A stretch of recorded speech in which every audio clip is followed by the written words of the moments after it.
Pastor Martin, did you see the email about the PowerPoint? I did. I didn't see the attachment, though. You want to, before we start, you want to just, we can do it together. We'll just bounce back and forth. That's fine. Got it.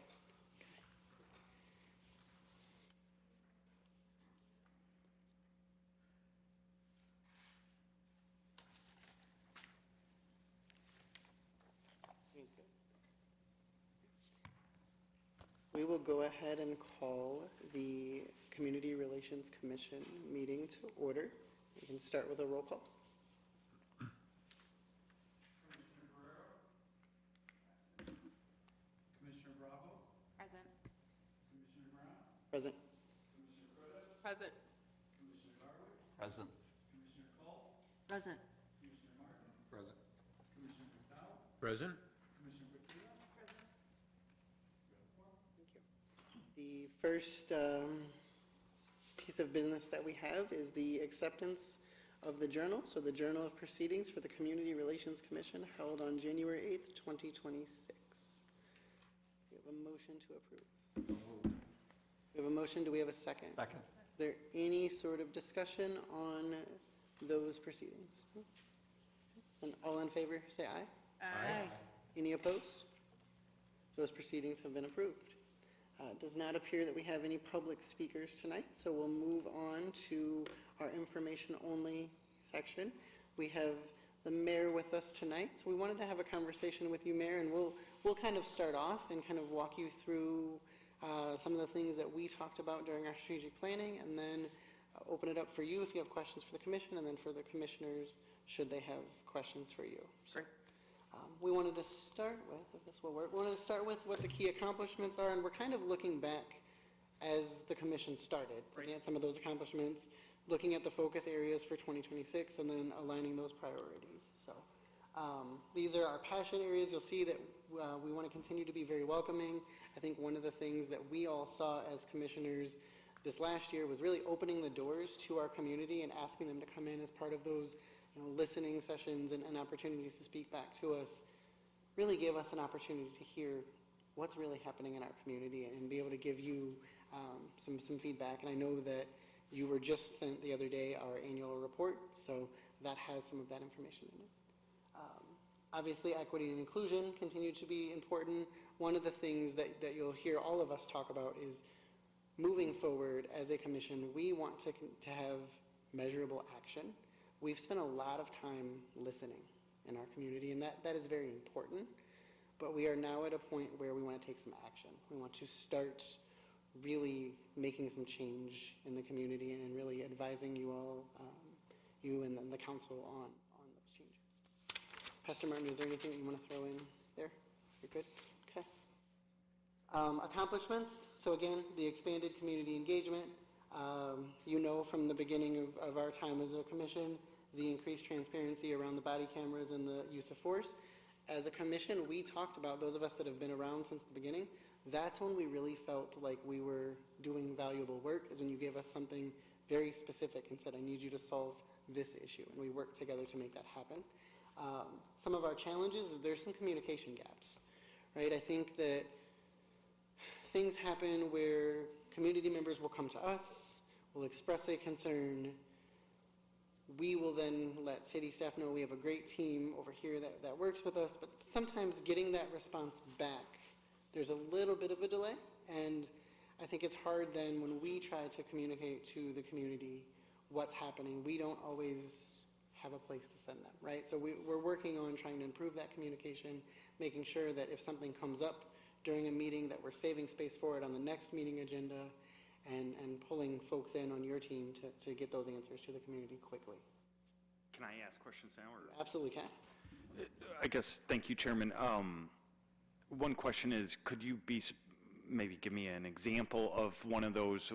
It sounds like we need to do a better job closing the loop, and I think through reading the report, you mentioned some specific ones about maybe 2 residents or 3 residents who came to you with like drainage issues, and you didn't hear back fast enough. Is that what you're referring to? Examples like that, right? So I know, and I think we know as a commission that city staff were on it, but we didn't hear until much later what the actual result was. So if those residents would have returned that next month, we didn't have an answer for them. Understood. Even though your team did exactly what they should have done and reached out and made sure it happened. Understood. Thank you.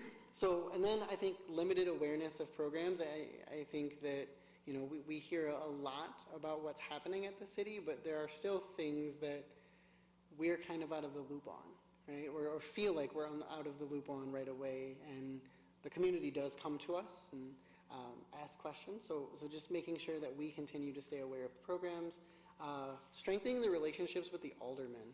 I think we all in our strategic planning conversations felt like it might be time to reintroduce us to the aldermen and make sure that they understand the value of our commission and understand that that's a partnership that we want. We want to work with them. We want them to be part of the process. And just really needing them to see the value in the work that we do. And then continuing that consistent community networking. And I think we found the most value in this last year of having the community come talk to us. Okay.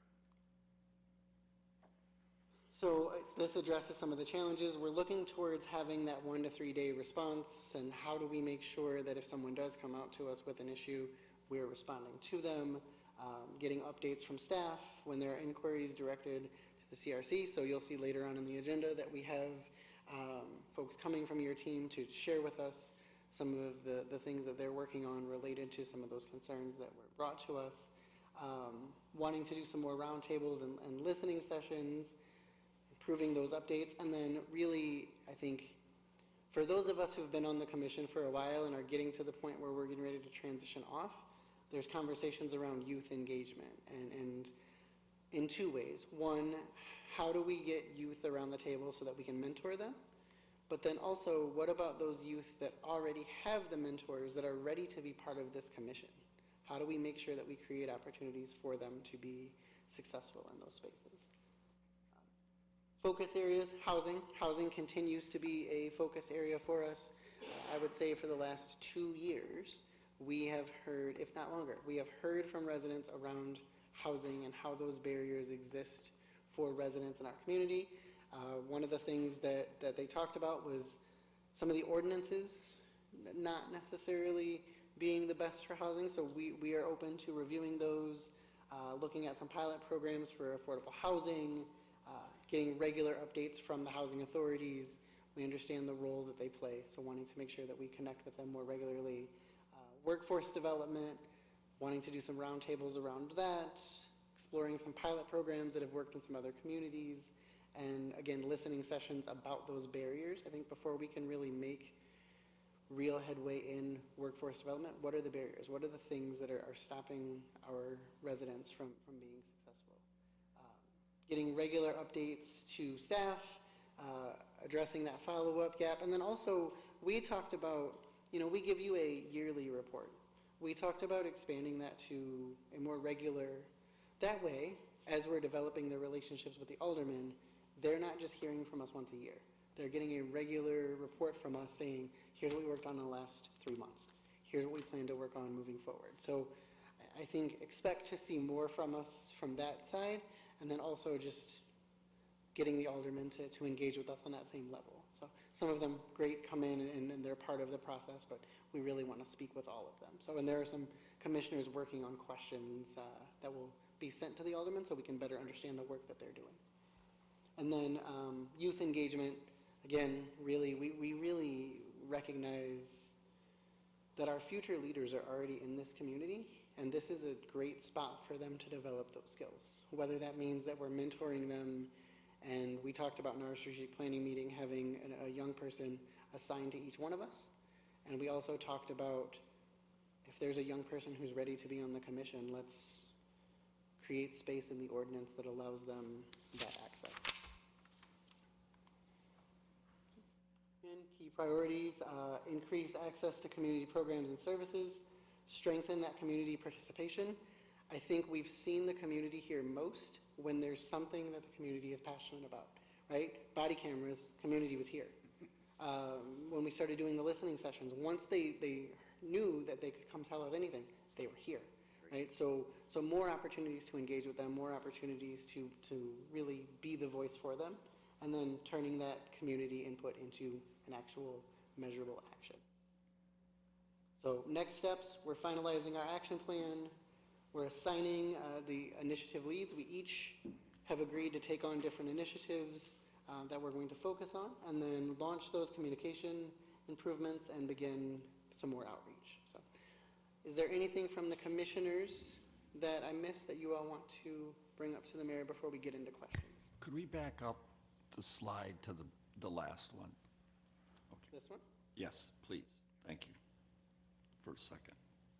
No problem. I just had one example, because the mayor asked for some examples of where the communication might be sharpened a little bit. I think in terms of the regrow grant, the regrow program, and how that impacts us as a commission, I felt like I was learning things from the news media and just kind of left to figure out how that impacted us, and indeed whether the regrow program would, would continue, whether we would continue doing that work. So Larry and Michaela do a phenomenal job. I think it's just a matter of starting new habits in terms of having the commission perhaps learn things first from, from city staff, from you, Mayor, however that would work. But that was another, you asked for examples, so that was one of the ones where I felt, myself that I was kind of guessing. Sure. Anything else that we want to add, or any questions that you all have for the mayor while he's here? Can I go through a couple of the things, and then that may also spur some questions of me? So one, I just want to say thank you for letting me be here, and thank you for volunteering. Sincerely appreciate it. These may not be in the best order, and then I was also sent a couple of questions I want to make sure I address as well, but happy to take any questions that you have. I really liked this update, also really liked the report and the information that you provided, so thank you for that as well.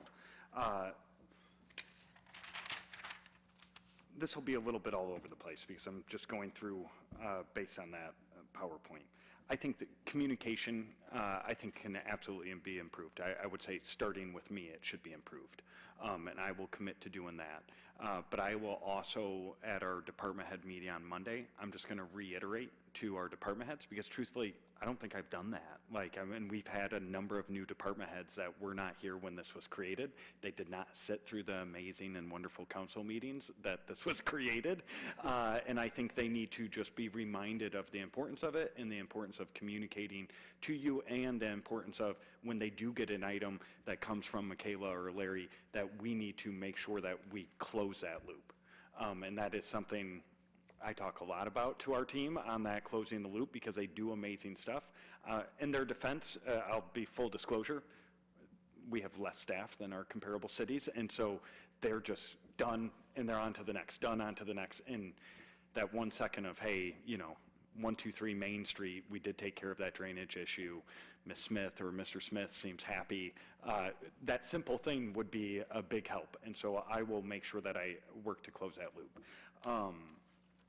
I would also say I would be open, I don't know if it's with the chairman or with members, or to have an open door policy at some point of just direct communication with me. If it's, hey, quarterly, in the mayor's office on the fourth Tuesday of the quarter from 4 to 5 or 4 to 6, you can stop in and share anything that you're hearing directly. I'll let you guys determine how you would want to do that, or if you would want to do that. I would also say, I think there's varying levels of that communication. I think regrow is at a different level than maybe some of the other initiatives that may be coming out. We should, if you're not, get you added to some of the press releases that Laura is developing.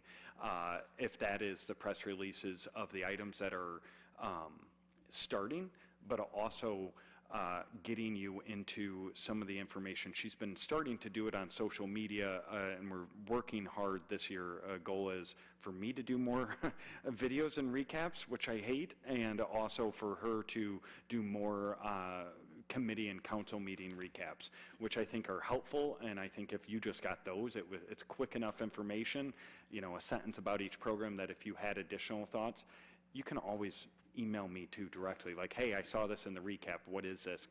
I would like the flyer on this, or is there a flyer? I'm getting contacted, I'd like to share that information.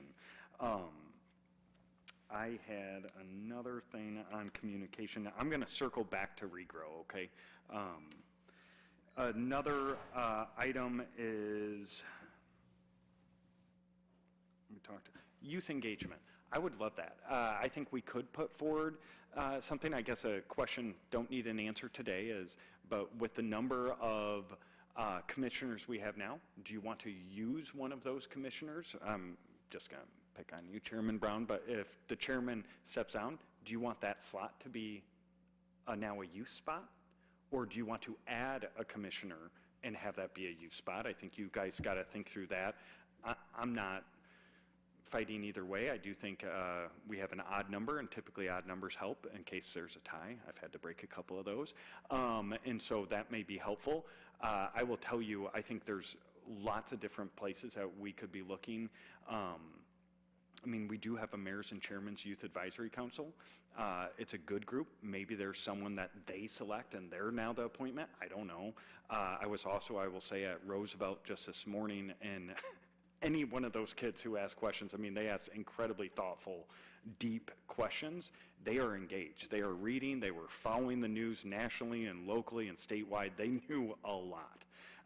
And so I would absolutely be supportive of getting that youth member in some capacity. And I think you guys need to think of, as we draft any potential ordinance, do you want them to be a voting member? Do you not want them to be a voting member, just an advisory, like a learning member? I know when me and former Director Meyer were talking about the creation of this, there are, I'm sorry, former, now Honorable Meyer. He just gave me a nasty look. I don't know if we genuflect when we see you or what we do, but there you are. But there are, truthfully, there's city councils across the nation that have youth members that aren't voting members, and we've talked about that in the past. I guess if you could put some thought in how you want that brought forward, you would find support from staff in doing that. I think educating people, I feel like doing the Jay-Z of reintroducing yourself to city council would be important. I think we can do that in a lot of different ways. I think having you ask them questions, that'll do it.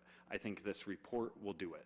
I think as we bring forward any potential new member, a youth member, that will also be a great opportunity to do it. I don't think it should be like a forced thing at council, like, hey, we now want to tell you that you don't know that you have this, but here it is. I think as we brought forward a youth member, it would be a really good opportunity for, if the chairperson, whoever it is, and our staff wanted to say, hey, this is when it was created, this is why it was created.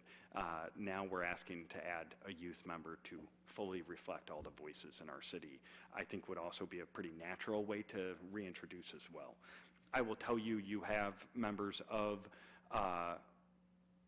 the City Council and Democrat Caucus. I'll say specifically at our last meeting, there was a very brief discussion on the CRC of making sure that they get more engaged with the CRC and you're more engaged with them. At the meeting prior to that, it was a much more lengthy conversation, and I think you have many members who want to be more engaged with you as well, from at least the Democrat Caucus.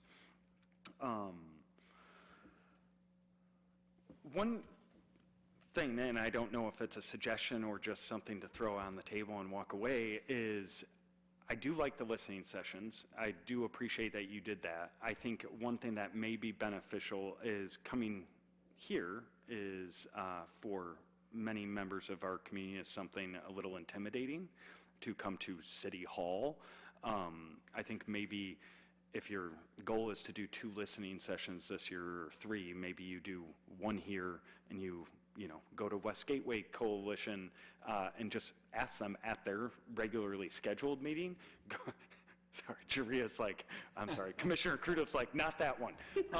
Or go to Rolling Green. Go to these neighborhoods that already have kind of a built-in audience and just get different parts of the city, and maybe, this year you're going to do the west and the north, or the west and the east, and next year you're going to do the north and the south. I don't know how you want to break that up, but I think even getting you out, letting people know and see you could be a benefit as well.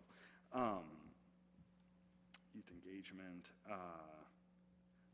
Another thing on that youth engagement, if it's mayor and chairman's, or very selfishly, I'm a huge fan of Rockford Promise. If there was a Promise scholar that is living here and commuting to NIU or going to Rockford University, it could be a really nice way to get a whole nother touch of younger people.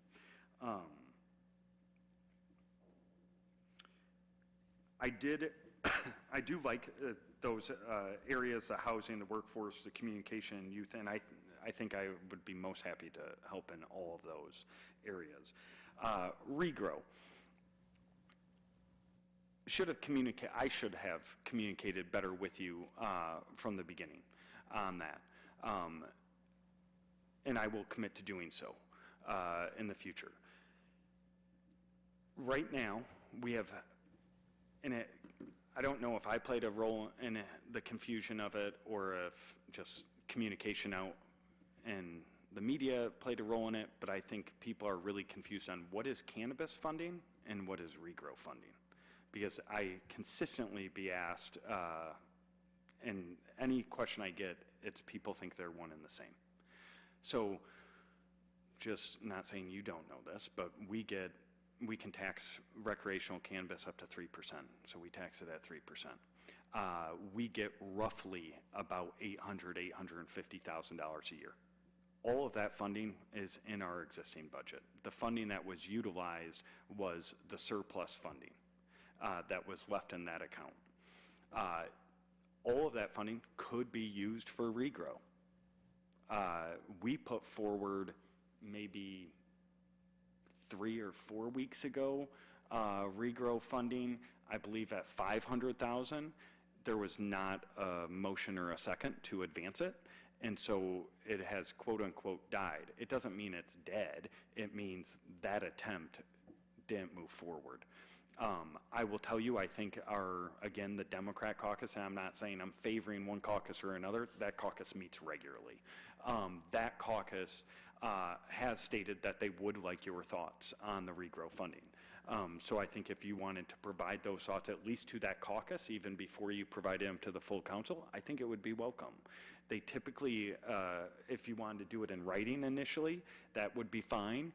They typically meet, I believe it's the first committee Monday of the month. I believe, yes. All right, our parliamentarian says yes.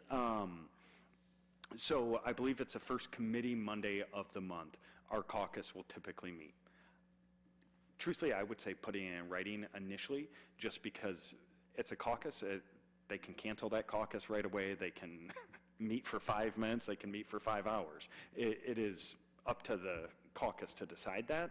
And so I think putting it in writing, and then if they want some feedback, then taking your time to be there in person, as opposed to showing up and maybe their meeting's 2 minutes and you spent an entire evening waiting on it.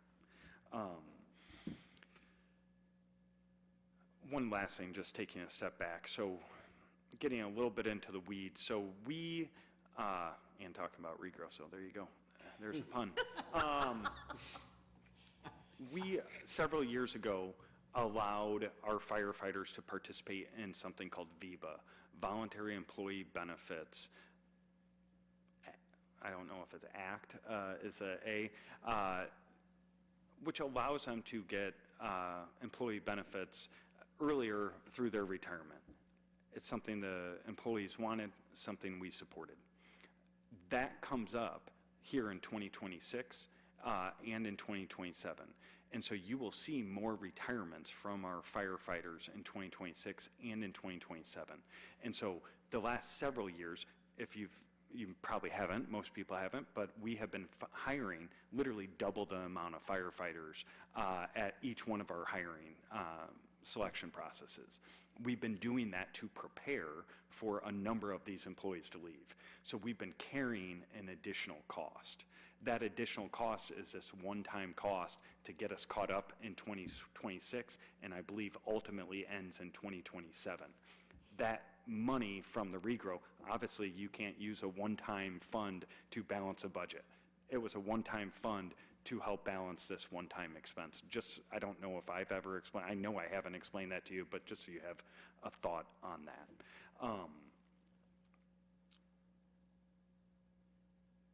I'm going to get to the use of force in a second. I had a couple of questions that were sent to me, and then I'll wrap up. Sorry if talked so long. There were really good questions, based on priorities and vision for housing. Where do you see the greatest opportunity for the CRC members to contribute as it relates to tangible housing solutions? And then another question, somewhat related, is, are there areas in the city of Rockford that, in your opinion, would benefit from one or all of the following: a revitalization of current homes, alternative housing options? And that was stated, there was a precursing paragraph to that you have heard a lot about, a top concern being housing from both staff as well as residents, and how the market has increased. A couple of things. One, I think it's really important that we have great staff. I think Sarah Lies is really perfectly chosen at the perfect time. She has housing expertise, incredibly competent at a time that we have a housing crisis. I think making sure that this body is in lockstep with her department's efforts and work is really important. I think she has done a lot of efforts about talking to developers, talking to home builders about how is this possible. She's done listening sessions with them. She just provided us a report. I don't know if you have the report, but I'm sure we could get it to you if you haven't. One big thing that we are facing is labor cost is a big deal. Also, our values, although they've increased, they have not increased to the point that building in Rockford is as advantageous as someone, for an example, building in Janesville. We continue to hear from home builders that if I build a 2,000 square foot home or a 1,500 square foot home in Rockford, and I'm making these numbers up, but it'll give you the idea, could be sold, that property could be sold for $200,000 in Rockford. In Janesville or other areas, it can be sold for $250,000. It's not the permits, it's not the kind of minutia that we often go to. It is, they can build the same thing, they can make money in Rockford, they just can make more money in other places because our values have not risen high enough yet. I will tell you, as it relates to that permitting process, our council has supported, and we do have a consultant in, his name's Seth Summer, going through our entire building department and permitting efforts. We should have a report to council, I would say, in the next 60 days. I forget the exact date, I think it's sometime in March, actually, that his work should be coming to a completion of where can we streamline. I would say we're also going to have a host of work that we're discussing now and trying to figure out what's the best policies. One, around zoning. Right now, you are seeing our council really pick and choose which ones they like and which ones they don't like. Like, should this be zoned for residential use, or should it remain light industrial? I'm making that up. That's project by project. That does not give a lot of certainty or confidence to anyone who wants to come into the community, because then they have to work at least 7 or 8 of the council members to say, yes, this is the project, yes, this area should be zoned residential. We have our team looking right now at where in the city that's not zoned residential could possibly be zoned residential, so that we can bring forward an overarching policy to our council and saying, I'm making this up, these 800 lots, or these 40 acres across our city, now instead of being light commercial, should be zoned residential. So now everyone knows these areas certainly are zoned residential, kind of taking that away from project by project specificity from our council, and just saying, we need more housing. If we have a good housing project, they can just do it in these areas. We also, one of the things was mentioned in here, tiny homes and that, and I didn't read it all. We do not have any minimum square feet requirements. So if you wanted to build a tiny home today, you can. Now, is that cost effective in Rockford? That is up to you, but right now, you can do that.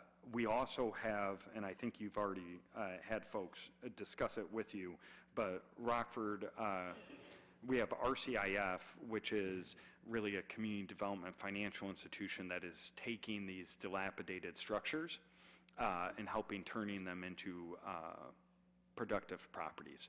And so if those neighborhoods who have 1, 2, 3, some have 10 properties that are really dilapidated and no one's living in them, the goal is we've provided money to this community development financial institution, then we went to banks and we got some of their Community Reinvestment Act dollars and they've invested in, so we provide local contractors the opportunity to get a loan so that they can pay for the property, and they have the skill, they just don't have the capital to pay for the property. They can pay for that property, rehab that, and the goal is to get as many of those to be turned into single-family owner-occupied residences so that there's an incentive in their agreements to actually sell those to single-family owner-occupied residents. They don't all sell them. Several are rental, but they've done more than 250 of them in the city, and it's made a huge impact in those neighborhoods that they've invested in. And we could get you a map of all of the properties, and you will see it's touching everywhere in Rockford, and a lot in the west side of Rockford. There was another question, makes me a little nervous that someone went to the town hall and remembered what I said, just gonna be honest. Just try to pay attention. I appreciate that, but I'm now nervous. What did I say? I said at that we need 3 types of housing, the affordable, the market rate, and luxury. That is accurate. We do need all 3 types. But wants to know, as research is being done from other cities, really looking at best practices for comparable sized cities, for approaches to their housing shortages, would it be helpful?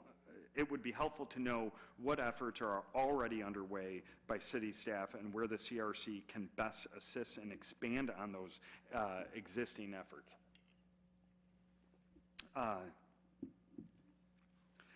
So there's a number of different efforts. Some I've already outlined. We're working on the zoning, going through the permitting process. I think you will see next week, I believe the 18th or 19th, Governor Pritzker is outlining his State of the State and budget address all in one. You will see, unless something dramatically changes from talking to their staff, a whole host of pushes from the state that not all municipalities and certainly not all residents will like. You will see, I participated on a task force with Governor Pritzker about middle housing, really filling that gap because we're in desperate need. We have low production of new housing in Rockford, but we have incredibly, I think we're ranked in the bottom 3 or 4 in the country for new residential construction. The state of Illinois is. And so you will see him come out with a number of, I would say, pretty aggressive changes. I can't outline what those are right now because I'm on video, but I believe there will be a number of very aggressive changes coming out next week. We are looking at reviewing our incentives. So right now, we say if you want to build a single family or if you want to build a residential unit, we'll rebate your property taxes. We have been we'll rebate your property taxes, waive your permit fees, waive your water connection fees, and waive your planning review.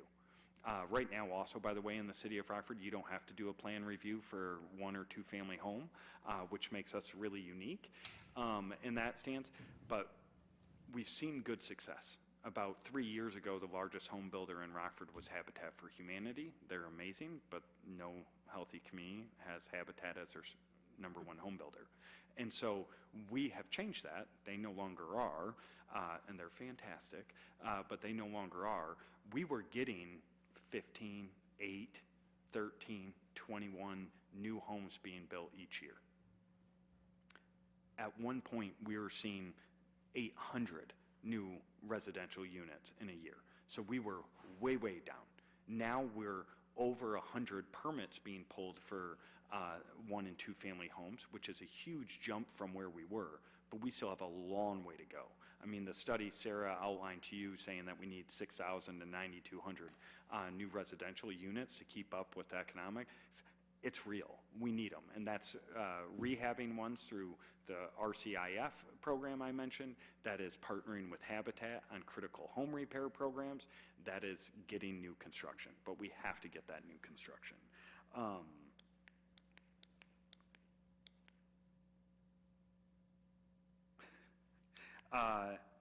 I would say if you follow the news, I would staunchly disagree with Senator Chesney that taking illegal immigrants out will solve our housing issue. That will not do that. We have just recently approved a letter of support for senior affordable housing on South Main Street and stated that we would provide up to $2 million of assistance for that. We have previously provided a similar letter for the Avon development. That is soon to be expiring. They will soon have to come before council. I bring that up because I think one big thing that you can do is advocate. You have learned a lot. You have talked to a lot of people. You know the need. Advocate to council members, but also don't underestimate your ability to advocate even on social media, because council members will see those things, and I think you are, anytime you have a new residential development coming, you're gonna have the NIMBYs. We need someone to step in and say, this is good, this is needed, and you know, this neighborhood can support it. It is zoned for that. This is a good use for it. We need that advocacy coming from all corners, so with your knowledge, that advocacy would help.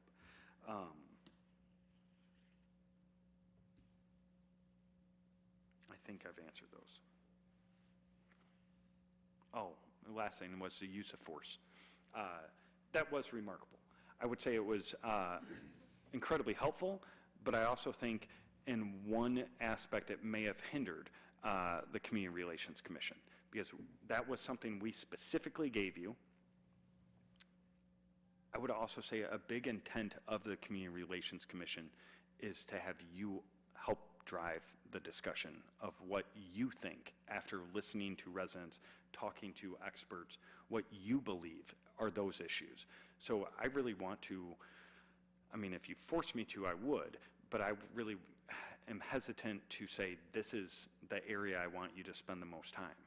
I genuinely, I mean, we have a diverse group of people on this commission for a reason. You're talking to all different folks in all different circles.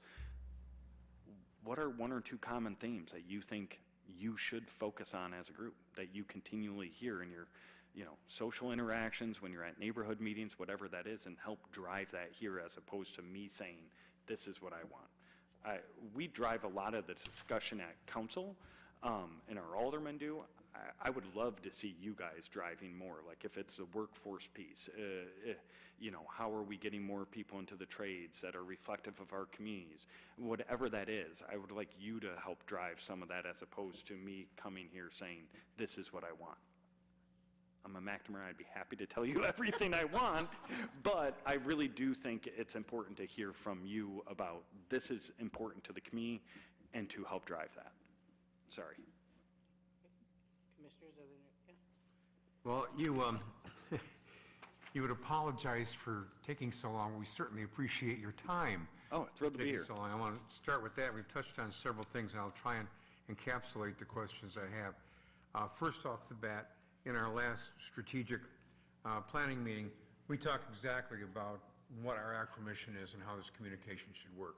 So I think this needs to be developed as a protocol. So we have to work together on that, and that's simply enough to say. Your last comment about advocating, I had a meeting yesterday with a significant developer in the area, and it's exactly what he said, was that if, you know, people come out with negatives, and the people that want to be against something are the loudest voice, and the people that are for just kind of sit back.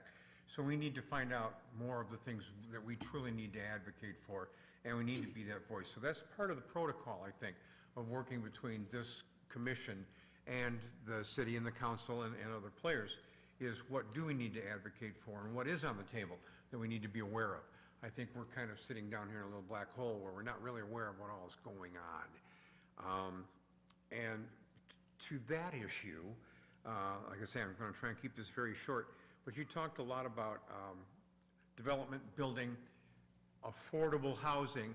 Now, one of my challenges and one of my charges is to try and develop where we should fit into the opportunities and obstacles in affordable housing and building in Rockford. And like I say, I had a meeting yesterday, and I'm having meetings, and I'm developing information. But you've also mentioned a lot of things that I need to know more about. So where do I, not just as a commission, but so that I can report to this commission, where do I go to get the information about what the city is doing so I'm not being redundant in my efforts of developing the opportunities and obstacles? Who do I mean, I know I was going to talk to Seth Summers about this, but, you know, I need to know what my best connections are to communicate with the city on this issue. Yeah, I would say there's a number of different channels, some easier than others. One, I do think Laura does a good job on our Facebook page to make people aware of what those areas are. That doesn't get you all of your answers. So I would say if it's housing or economic development, I would go direct to Sarah Lies. She is our director. She knows the importance of the commission. She's been before the commission. Right. You now have that relationship. If it is, you're hearing lots of concerns, well, why did they pick this road in the capital improvement plan? You have Director Scott Sanders to go direct to. I think as commissioners, I would generally just go to the department head that falls under. And if you ever have any concern, send me an email and say, hey, I want to know about this rebate program. Who would I talk to? I'm most happy to get you in connection. It takes me 2 seconds. You're not bothering. That's why we have you and what we want done. I would also say, I look at, the loudest voice. It's really interesting. I don't ever suggest reading the comments, but go to a post and just look at think of the likes and the comments. There'll be 14 comments that are opposed to it, and that's the only people who have commented. But there'll be 200 likes, and they have been silently just, yep, I like this. And so, truthfully, I would not be elected based on comments. No elected official would if you look at their pages. I think turning some of those likes into a comment like, hey, this is good, those elected officials are looking at it, even when they say they're not. They're looking at it. Brother Chair, just a couple of things, Mr. Mayor. I know when we talk about the housing crisis, we always lump it into one thing, and you've hit on a couple of things. But I do know that the senior housing crisis, because Rockford is an aging community, so I know that's probably one of the things that's going to be looking, and I would love to see if it's already in the work or not, like a 3 to 5 year plan on how the city is moving forward for senior housing. When we look at affordable housing, we kind of lump that in with low income. Those are two different ones. So I would like to see how the plan is for senior housing, low income, and affordable housing. You referred to one of the projects. I think it was a senior project. I think that's the one that's across on South Main from Smokehouse. Mm-hmm. So that's good. The second thing is, are you aware of the R3 grant amendment that is now is pending for the grant, and they're trying to expand it out. So I just want to see the R3 grant. R3 grant amendment. That's, I think our state representative is probably one of the co-sponsors of that, and how would that affect what we're trying to do in the city. The third thing would be the update on Barbara Coleman, the Barbara Coleman project, and then finally the regrow discussion. And again, I met with you, and I appreciate your time then, and I also appreciate your time tonight. But it was very hurting that the fight of doing it and then for it to die without a plan behind it, not from you, but from city council on how to kind of utilize those funds to move forward. It was kind of hurting, and how can we, since the funding is still there, utilize the funding to do, other things. Absolutely, thank you. So I believe, and I will double check this, do I call you like pastor, commissioner? whatever. Doctor. So Pastor, I believe that the housing items should be outlined in the housing plan. But I will double check that, and I will get something out. As for R3, I know a lot about R3. I just got off the board of R3. R3 is a Restore, Renew, Reinvest program where they take about 25% of the state tax from recreational cannabis and put it into a board, a group, and they send it out to organizations across the state. I am not aware of the amendment or how that would impact it. I hope it has something about mandating certain portions of the revenue go to certain parts of the state, because a frustration I had as a board member was the board is great. I think Lieutenant Governor Juliana Stratton does a phenomenal job with her efforts with R3, and it kind of flies under the radar. A frustration I have is a huge portion of those board members are from Chicago, and they genuinely have no idea. I did bet half of that board has never been to Rockford. And as a board member, one of the reasons I got off is I couldn't advocate as hard as I wanted to publicly at their board meetings for Rockford items because it was a conflict. And I mean, at one point, they literally gave money to a Chicago company to come here and do what our Arts Council was already doing. And they didn't even communicate with the Arts Council. I was like, guys, what are you doing? But I got outvoted. And it's because it was a well-known Chicago company or nonprofit. And so I don't know that amendment. If you have a bill number, I'd be happy to. I could send you the amendment. That'd be awesome. Yeah. Thank you. As it relates to Barbara Coleman, next Tuesday, I believe. Yeah, next Tuesday at 9 a.m., there'll be a press conference regarding Barbara Coleman update. I'll try to be not as specific as I want. They had a contractor, a general contractor called ENC. ENC was the general contractor for Barbara Coleman, and just so you're aware, Barbara Coleman was broken into Phase 1A, Phase 1B, and Phase 2. Phase 1A and Phase 1B would take care of all of the historic structures that are there. Phase 2 would build more townhomes out front along South Main Street. Phase 1A, general contractor was ENC. Quite a bit of work actually was done, contrary to what some people believe, but a lot of work was done. It was all the buildings gutted out, as you can see now. And that contractor was not performing at what Jay Jeffers wanted them to perform at. They wanted to make changes. Obviously, ENC had a contract and was very upset with those changes and had many reasons why they thought they were delayed. Therefore, there became a lot of liens on those properties. All of those liens, except for the ENC lien, so all of the local contractors have now been paid. All of the contractors have now been paid, except for, my understanding, ENC. That went through federal mediation and is now scheduled for federal arbitration. That arbitration, I believe, will not be finalized. This is all guessing game at this point. My gut tells me is through this summer, it still will not be finalized, which is terribly frustrating, meaning no work on that Phase 1A. Phase 1B, what I would call Phase 1B, I think there's some incredibly exciting things that may or may not be announced in the coming days. They have switched contractors. They now have a local contractor. It's Ringland Johnson as a local contractor. That contractor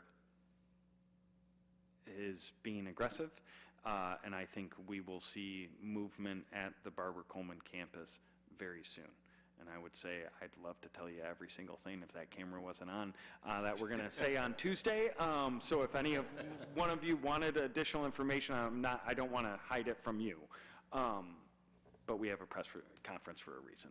And I'm excited about what is taking place. And I would also just want to reiterate, I think Jay Jeffers, there's been, questions, well, are they still committed? They're going to walk away. I'll tell you unequivocally, that is not happening. They are not walking away from this project. They love the project. They will see this project through. It is, everyone has asked me, like, well, you must be worrying about this nonstop. I'm not. It is, I worry about a lot of stuff nonstop. Barbara Coleman getting back construction started and getting completed, I am upset and I worry about how long it has taken, but I do not worry, will it be done? Regrow. We did bring regrow forward. Maybe it was too soon. I mean, obviously there was some pretty passionate debate and concerns on all sides from good people, and maybe we brought it forward too soon. I think our stance was, well, if you want to yell at us for not spending the money, I want to put it forward and say, let's spend the money. That was my thought. I think our council has had a lot of discussions. I mean, a big driver is going to be the Democrat caucus. There are members of our city council who do not like regrow at all and want to do away with regrow.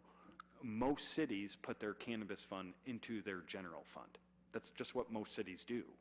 And we have members of our city council who are like, just put it into the general fund. This is nonsense. We shouldn't be in the business of doling out this money to nonprofits. Just put it into the general fund. I still stand by supporting regrow. And so we are having conversations. I would say the difficulty that remains is the conversations that took place over the last 2 years. We have 14 aldermen. Probably 10 of them want regrow, and they all have really good ideas of what should be done with the regrow funds. The problem is those 10 ideas don't all align and are not all the same. And I need, as I've told them, I need at least 7 of them to come to an agreement on what they want to spend those dollars on so that I can break the tie and get it moving. So I would love it. I think there are a lot of worthy programs that exist, and I think there's some, I've had good conversations with you, Pastor, about programs that should exist that these regrow funds could help kickstart. But it's not dead. I would say if you have input on it as a group, a thoughtfully written communication to me and at least the Democrat caucus, I think would be a really good place to start. I think they are eager to hear your thoughts. Just to clarify, that would be a public document, that email? Anything anyone sends me is public. Okay, Yeah. figured, just wanted to clarify that. Yep. Spoken as a former journalist, just throwing it out there. Private documents to the mayor. Yeah, don't send me stuff you don't want public. We're FOIA'd all day long. Any other questions or thoughts, Commission? Anything I could be doing to better assist you, besides better communication and maybe more regular connections?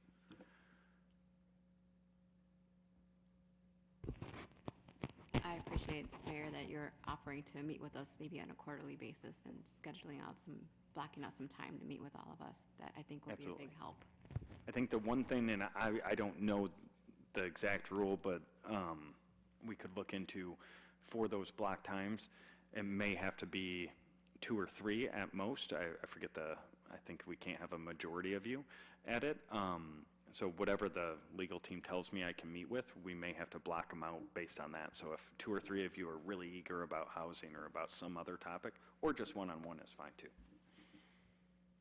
Mayor, I just want to touch on, I'm going to go back to the communication and just give you a thought too.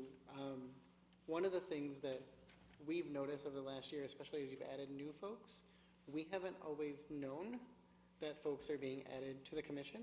That would be helpful. It would. And we haven't always necessarily known who is on your desk as potential commissioners and where they are in that process. I think we saw with like the last chair leaving, some of us were aware that that was happening, some of us weren't. So I think in addition to the other communication, that's just making sure that we know who you're working on and where they are in that process and when they will be joining us, because I know as the current chair, I want to be able to reach out to them to say, welcome to the commission. Yep. What do you need? Here is the information that we've been working on. If we don't know they're coming, they come in without any of that background. So. Yeah. No, that's my fault. You should have that. We have two new members that'll join you. Today's February, middle of February. So I think you will see them hopefully at your March meeting. They have to be approved, and then they also have to sign some documents. Those two members would be Jaja Johnson and Shamir Franklin Love. I know it's Shamir Love. I believe it's Shanklin. Thank you. I keep saying Franklin. Shamir Love will be joining you. Both are, I think, exceptional and will be good members and active members. Both really want to be part of it. How I get members typically is either community calls, and we do have a list of folks that we go through on from that. I would say also been really trying to push aldermen to give me names. My thought there is, one, I want to make sure all the words can be reflected, but I also want some buy-in from the aldermen, and if they have someone they appointed, I feel like they have a little bit more buy-in. We are weak in an area that if you know of people, I will take them. We need Republicans. Based on their voting records, Republicans. We historically, this commission has been light on Republicans, and it shouldn't be. It's 40+% of our population, and it's an area that we need to do a better job representing. If I like it or not, we do. We do, and they should be represented. It's hard. We have some on our city council, just so you're aware. I'm sure you've seen it, who will vote no on every appointment, and they'll state it's not because they don't like any of you. They don't like that we have this commission. I mean, this commission, if you were not around, was not the smoothest thing to go through, council. Thank you for joining us. You're welcome anytime. Thank you, guys. Oh, Chairman, can I make just one addition on the, Of course. as far as additions to the CRC, also departures. It would be really nice, and I know we've talked about this before, but I just want to reiterate, when people are getting ready to leave the commission, it would be great to do some sort of formal thank you, have an opportunity for that commissioner to reflect or whatever, so. That's a really good idea. I'd be happy, as we know that someone may be exiting, I'd be happy to come and personally thank them in front of you and live and make sure people know that. I want the key to the city when I come off. Thank you, Mr. Mayor. Duly noted. Thank you, guys. Appreciate all that you do. Thank you. All right, commissioners, we will move to the next part of our agenda, and we will welcome Director Sanders from the Public Works Department to give us an update.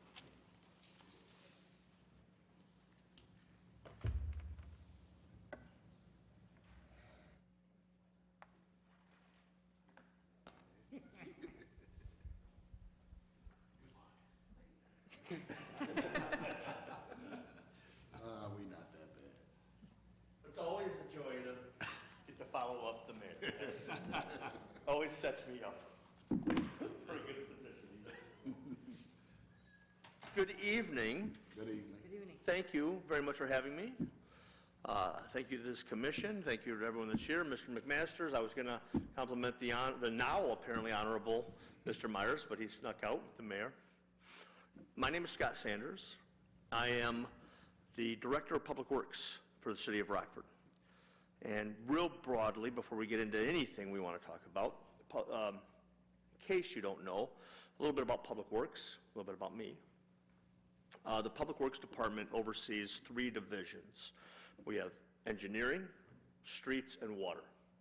Sewer, as you guys probably know, is not a municipal utility. We have 4 River Sanitation Authority. We have a separate sanitary district that we work in cooperation with. But water is a city utility. Our engineering division, if you want to think about it this way, they're in charge of everything that gets built. Really, that's the simplest way to describe it, and it's accurate.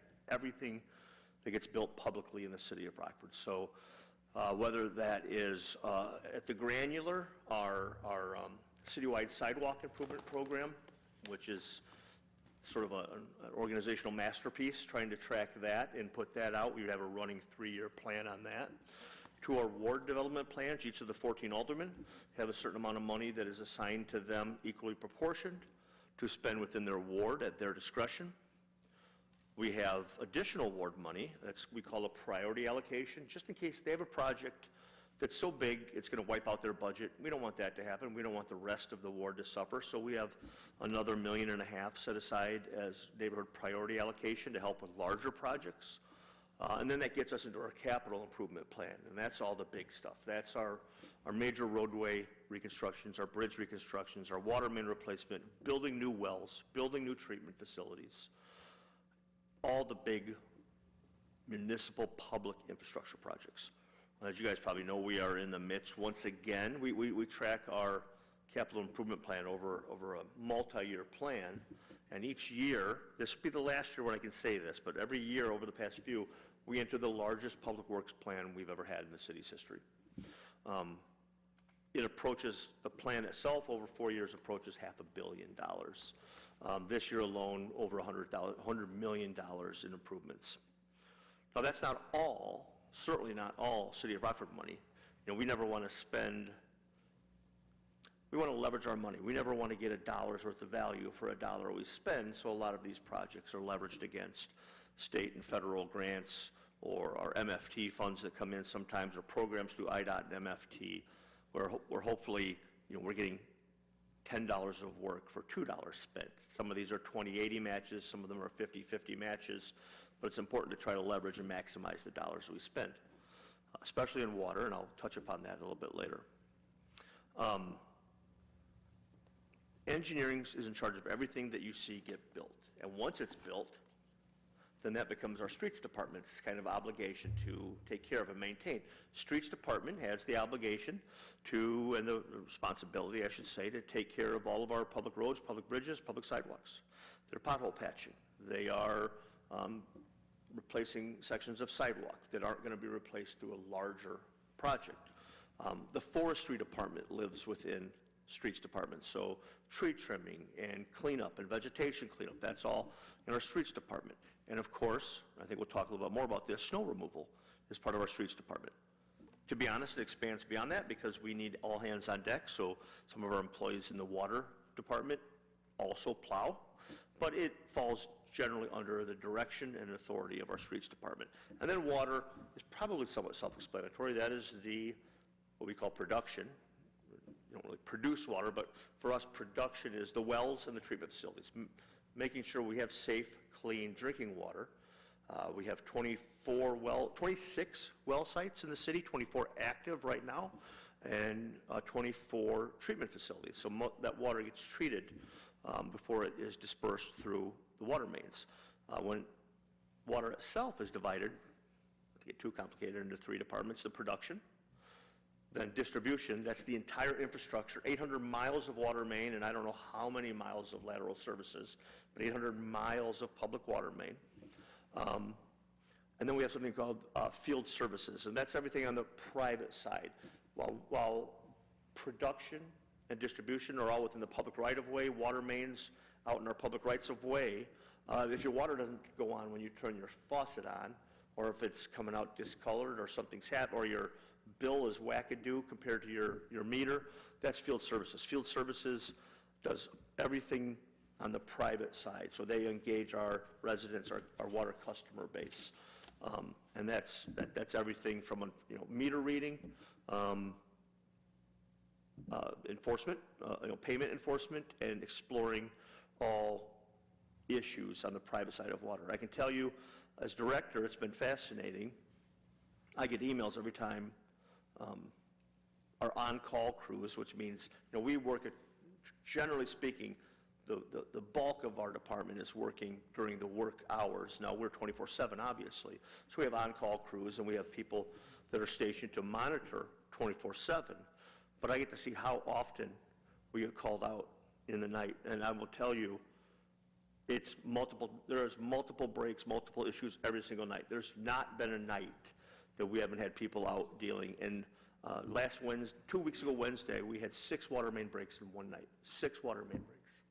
That was the night, well, we're feeling the after effects now. That was the night of the water main break at Parkview and Spring Creek. There was 5 others that same night.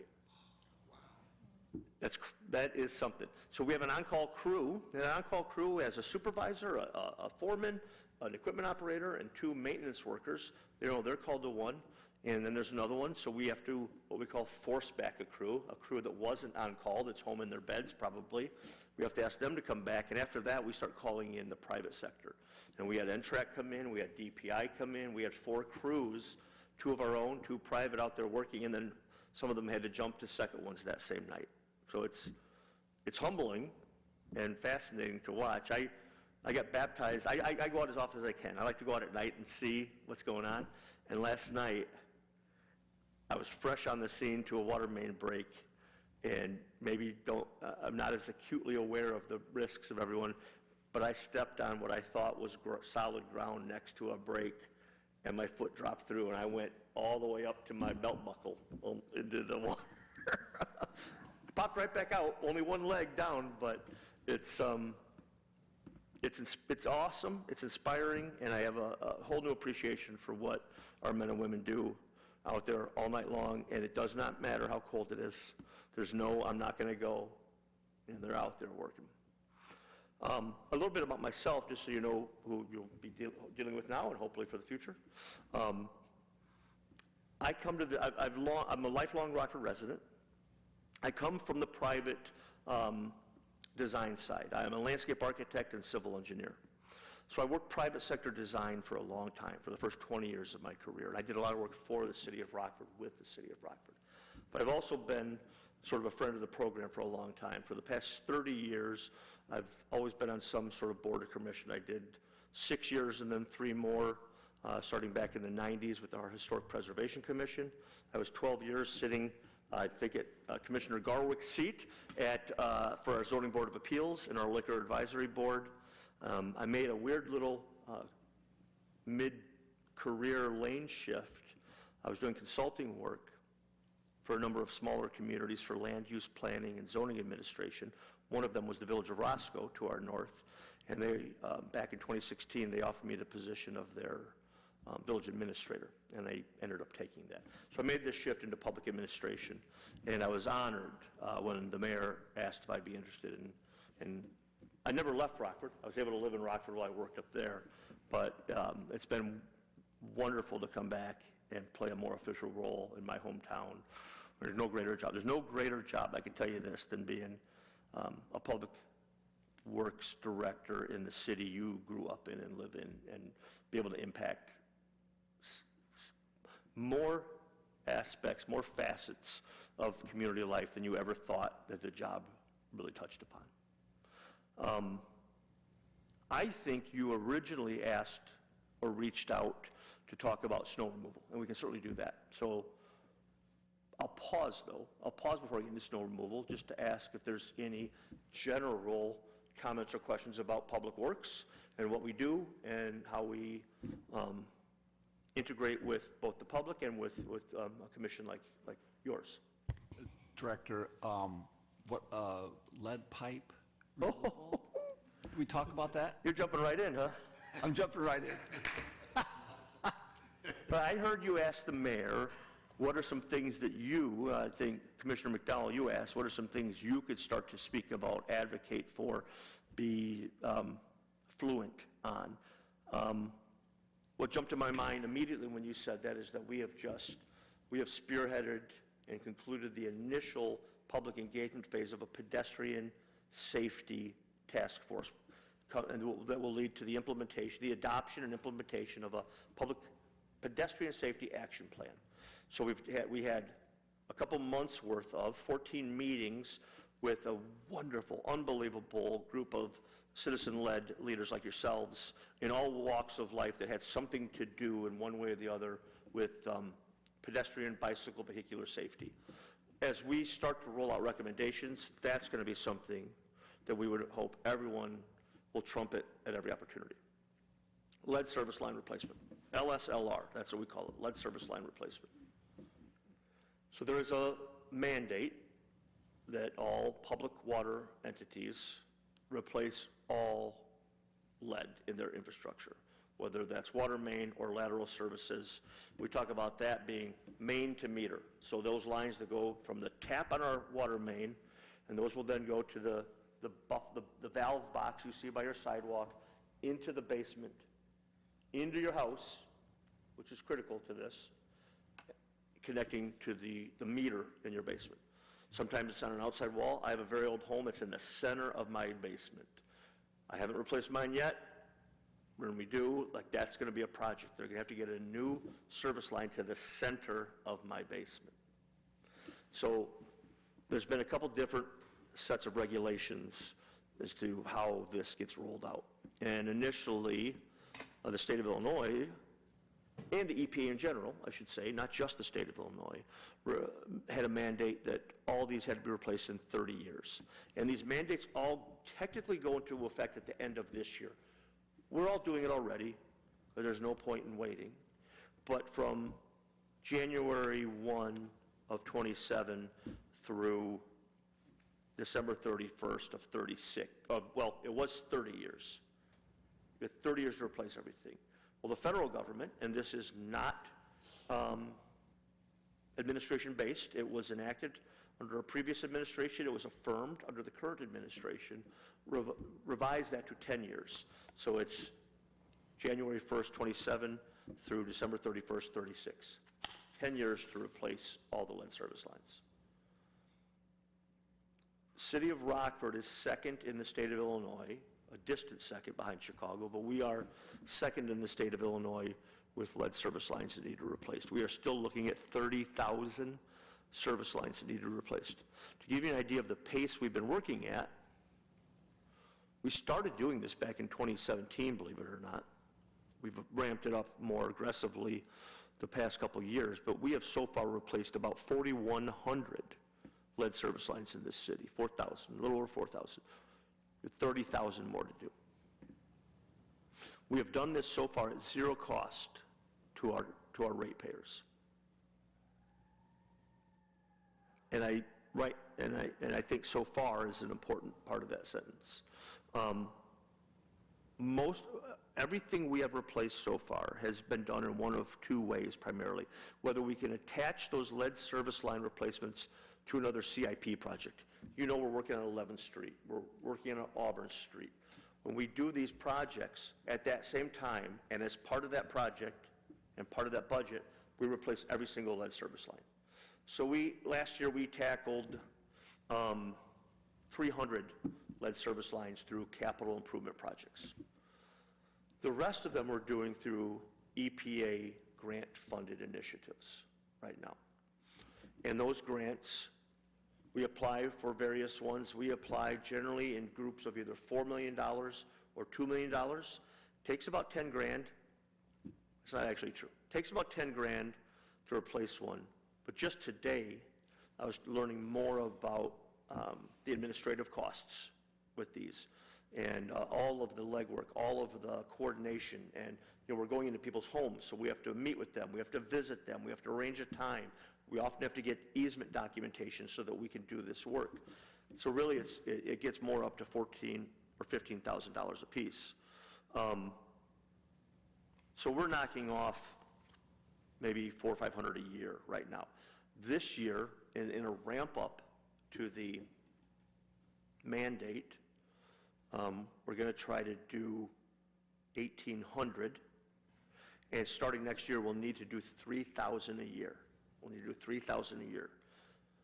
So right now, this is being done through EPA grants that are either have principal forgiveness, meaning we don't have to pay it back at all, and about 60% of our grants are principal forgiveness.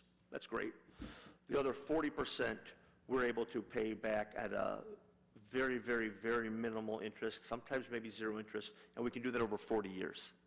So it's a low debt service obligation. But I will tell you that EPA grant funding is only guaranteed through the end of this year. We don't know. We don't know starting next year if there'll be any EPA grant funding available. We hope there will be, but we don't know. So again, in hoping for the best but planning for the worst, I said so far, there's been no cost share to our ratepayers at all so far. But if grant funding goes away, we will have to look at its impact on rates. Water utilities, not just in Rockford, but across the state of Illinois, they are considered enterprise zones. They are siloed. They can only operate under revenues generated by their ratepayers or EPA grants. We cannot push general fund or CIP funding into the water department. It's not allowed. Water departments have to be self-sufficient. The grants have played a big role in that. If the grants dry up, we are starting the process right now with a consultant who did our we've been doing it every 7 years.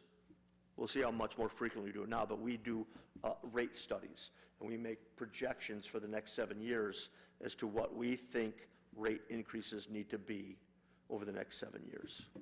We're doing that now. Had a kickoff meeting yesterday.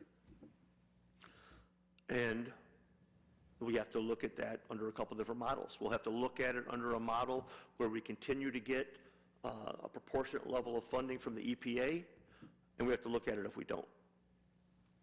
So it's a mighty obligation. Another thing, just so you guys know, and this might become part of the public story about this, is that right now, so when we apply for these grants, they are often census tract driven, which is wonderful, and we're trying to apply these grants to sectors of our community in the most need. But no one's obligated right now to say yes. So we send out mailers to a whole tract. We say, we think we've identified that your property is lead. We're pretty sure based on, we ask residents to, every year, you probably get them, we send out things in the mail that ask you to send something back that helps us understand if you have lead pipes for sure or not. But we can guess more often than not. But it's still completely dependent on people saying yes. And that's not automatic. I don't know, you might think, yeah, sure, yes, given the opportunity to have a free replacement, I'll do it. That is not the case. It is a tough sell sometimes, and it is relationship building. It's trust building. We have staff and we have consultants that will have multiple conversations and multiple site visits to build up a rapport with these residents that they feel safe to let a public entity come into their house, because that's what it means, going into their basement. There's a lot of people, my wife wouldn't want anyone in our basement right now. I can tell you that. And I'll have to do a lot of work in that basement if we're going to do this. But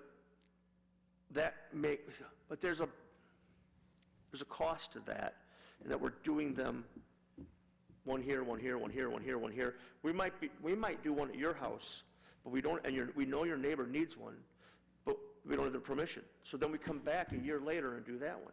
That starts to dovetail with our road resurfacing programs. We don't want to poke holes in new roads that we just paved. You've seen the squares in the streets where these happen. We have 30,000 of those.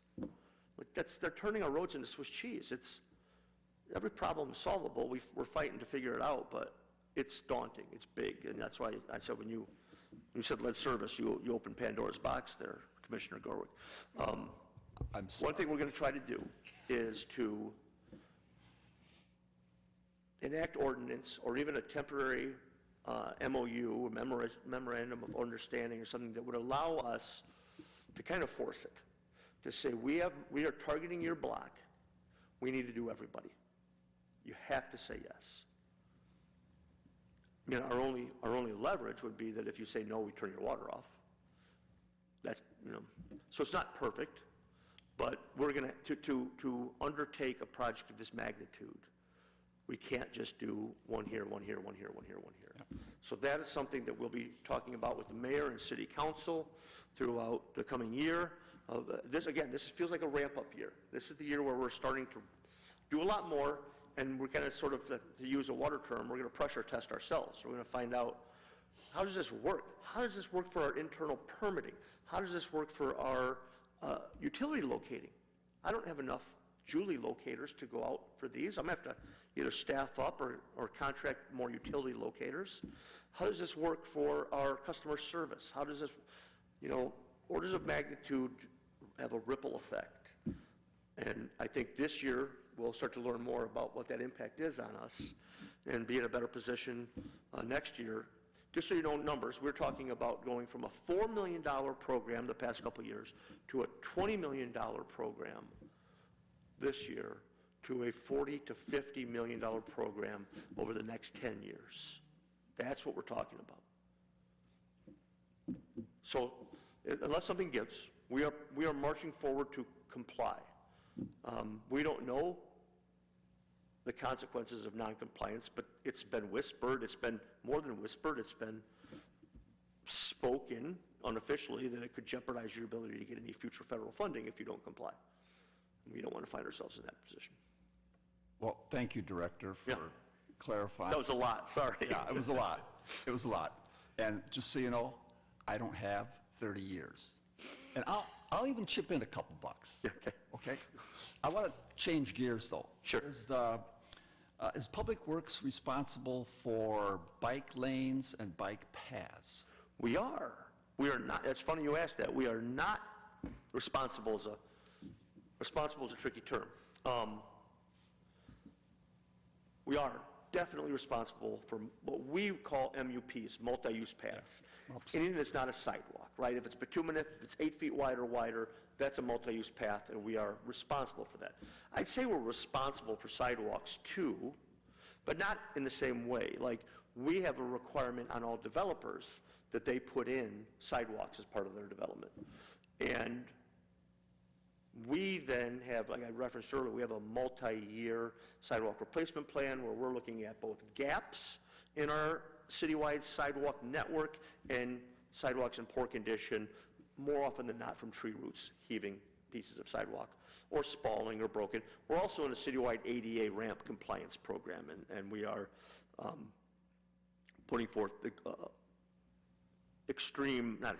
significant efforts and significant monies and significant analysis to know where our compliance lies and how we fund ramp replacement. But we're not responsible for clearing sidewalks. Everyone is responsible for clearing snow and debris off their own sidewalk. But on bike paths, we are. On bike paths, we have to clear them.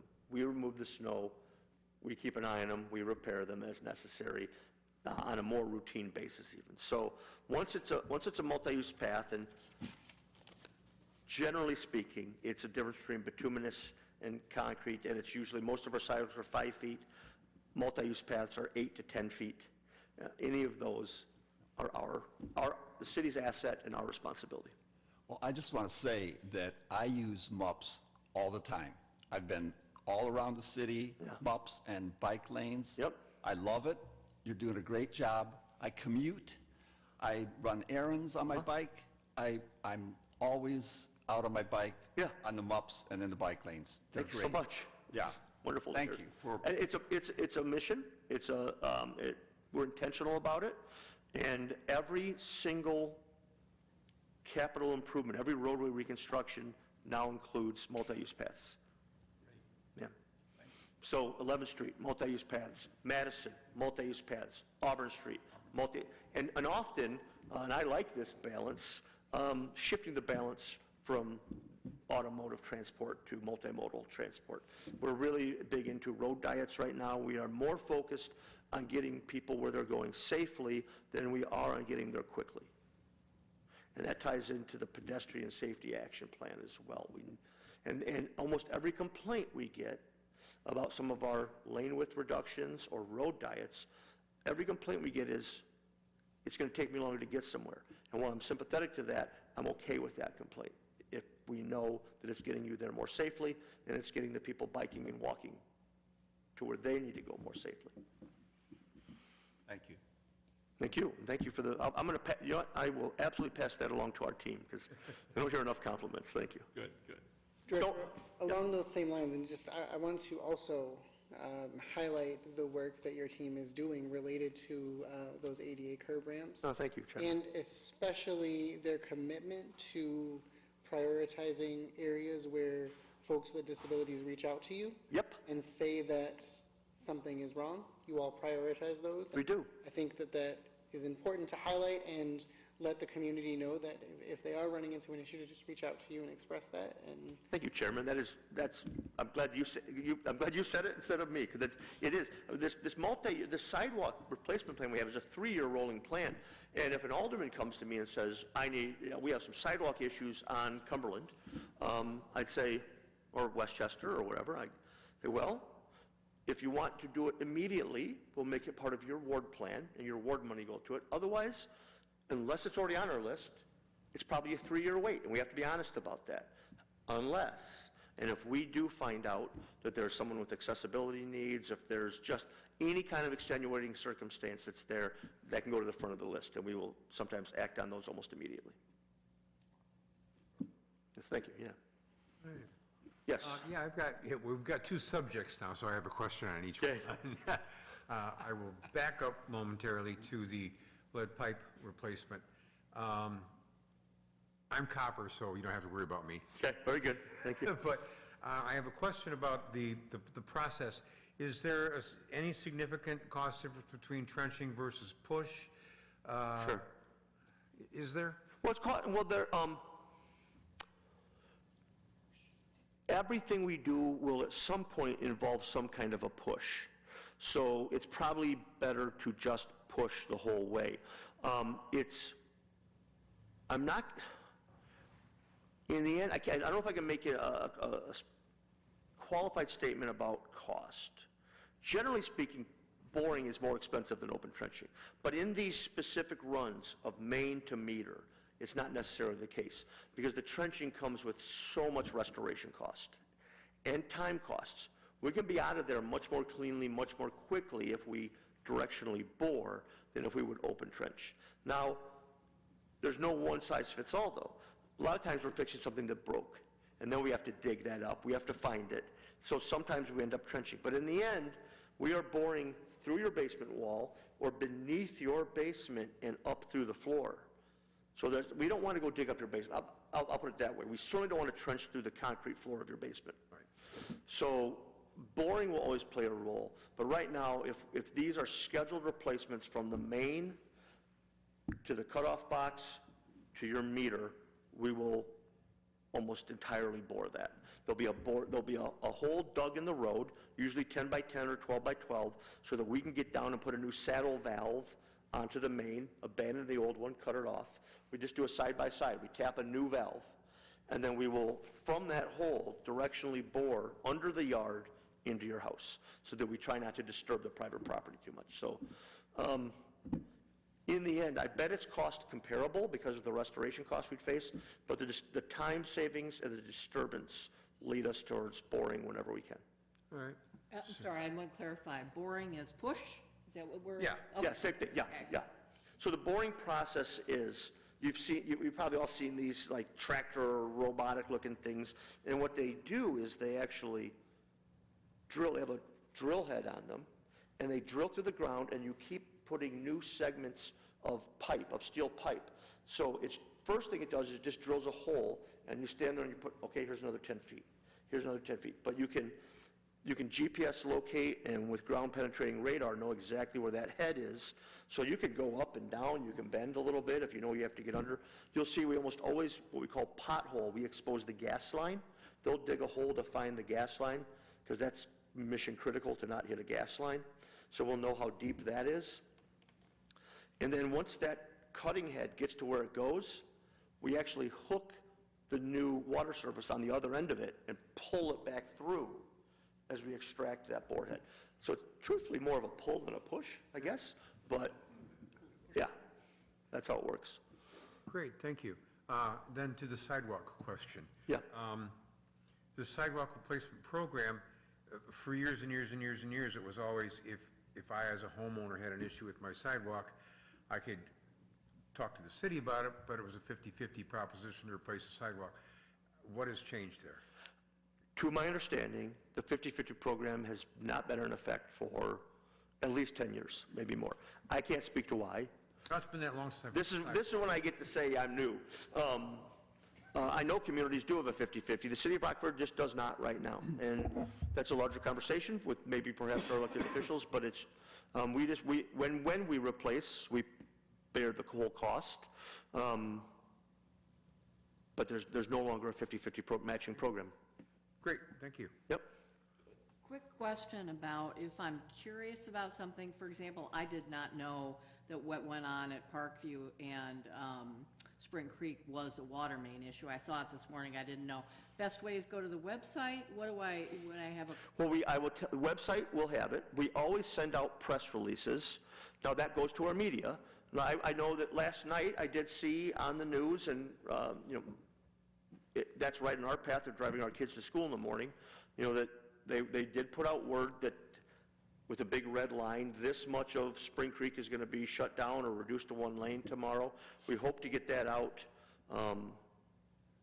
through all of our print and video news outlets. The morning shows usually run with that. If you have any of the early morning shows on, we get them out in time that they can incorporate those. It is on the website. We have a news and events button or a announcements button on the website. And we also make sure we notify all of our aldermen. Not that they're going to call everybody, but when in doubt, you can call them and say, what's going on here? But again, like I said, there was 6 in one night. There's some every night. Sometimes they're done before you wake up, and sometimes they're not. And Spring Creek was a bad one. And that ended up with, well, I will tell you, that one, not only in our efforts to fix it, after we had done all the Julie locates, and Julie is, if I use that term, I don't know if you're familiar with it, it's an acronym, Joint Utility Location Information for Excavators. That's what Julie stands for. Not tattling, but it's just the reality. NICOR has pulled out of Julie. So NICOR doesn't locate with Julie anymore. They're going to do their own locates. And then while they're trying to figure it out, they take a while. They're slowing us down. It'll get better. It'll get better. But on Spring Creek and Parkview, they missed a high-pressure gas main, and we hit it. So that's why that project has taken exceptionally long, is that we had a high-pressure gas main during the initial excavation and repair work, and that took a couple days to repair. And now we are, that was 2 weeks ago Wednesday. That was the January 28th, that night that happened. And we were able to stop the leak, but the repair work, the substantial repair work started late last night. And will continue for several days this week. Yeah, well, I actually have a question about that, since that is my neighborhood and everybody's asking me. Yep. It looks like they're setting up for a pour. Are they actually going to pour the holes rather than the usual lousy blacktop on top of it? Are they pouring the repair? I can't say specifically. Now, we run into all different road profiles. A lot of these roads, and Spring Creek might be one of them, will have a concrete base with a bituminous overlay. If that's the case, we'll replace it the same way. So maybe if that's what you're seeing, if we're setting up for a pour, that's what that tells me, is that there was a concrete base course to that, and we'll match that. And we might still, right now, although it's getting warmer and warmer, then cold patch the top couple inches. In spring, when the hot mix plant's open, we'll pull that cold patch out and we'll hot mix pave that. We have cold mix patches all over town, and they're lousy, but they're all we can do right now. Yeah. And we'll pull all those out, and they'll all go back with hot mix asphalt when the plant's open. In the interest of disclosure and honesty, I know that working on that intersection today, I'll say we, because it all falls under us, we nicked one of the signal control cables, and the signals at Parkview and Highcrest went out. So we were in a stop, on top of all of the lane reduction and all the headaches, we were in a stop sign condition for a good part of today. It's up and running again now, but if you can imagine, I know that my city engineer was trying to make it to an 8 a.m. meeting this morning, and he was coming down Spring Creek, and it was backed up from Anderson Gardens past Eisenhower. Past Eisenhower this morning. And that's not, I'm not proud of that, but that's what was happening this morning, so he was a half hour late. That's why I asked the question, because I got some phone calls. Yeah. Let me talk about snow. I know that that's on everyone's mind. Hopefully, you know what, maybe not anymore, who knows? Maybe we're done. I don't think we're done. We'll get another big one in March.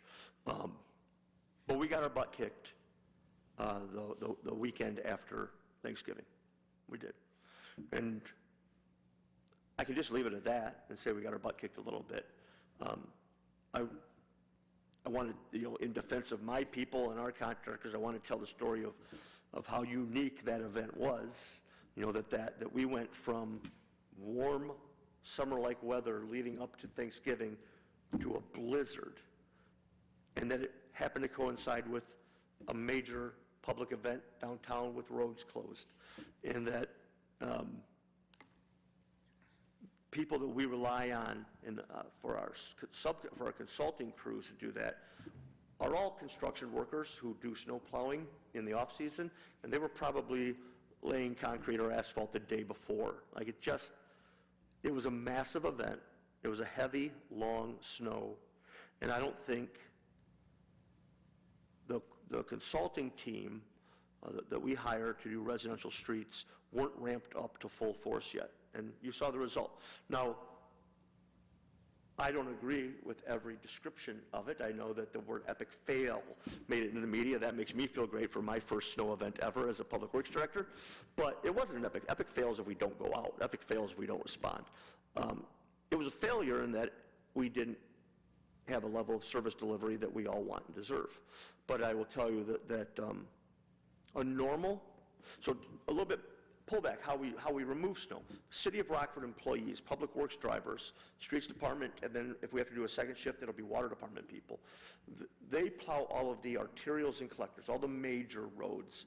It's all the big roads you'd think of, and then some that you might not think. I happen to live on Westchester. Westchester has enough traffic on it, and because it hits a signal at High Crest, it's considered a collector. So there are some streets that might look like a residential street, but they have enough traffic volume on them, ADT, average daily traffic, that they're plowed by our city. And I'm very proud. We were ready. I think other than some challenges downtown, again with the lane closures and the street closures, we met the call on our arterials and collectors. For almost 20 years now, we have subbed out residential snow plowing. That is bid every few years, I think on a 3 or 5 year cycle. That is bid. And then it's changed we're currently in a contract with a company called RSS, Residential Snow Services. They are headquartered out of, their ownership is based in St. Louis. They have a big office in Schaumburg. All of their drivers are local. I've heard a couple public speakers at times say something, well, hey, let's not use a Schaumburg company, let's use a local company. The truth is the money is going mostly into the pockets of local residents who are driving plows around. There is no local company that bids on these. We put these out for public bids. No one local has the organizational capacity or the bonding ability, the letter of credit ability to tackle these. There's a number of all of our contractors, all of our general contractors, Stenstrom down to Maney to they're all Northern Illinois Services. They all do snow removal, but they're busy. They have private contract. They're doing parking lots. They're doing banks. They're doing clinics. They have their own staff working. What we get for our residential street removal is a company that can put a call out locally for drivers, and they're pre-qualified.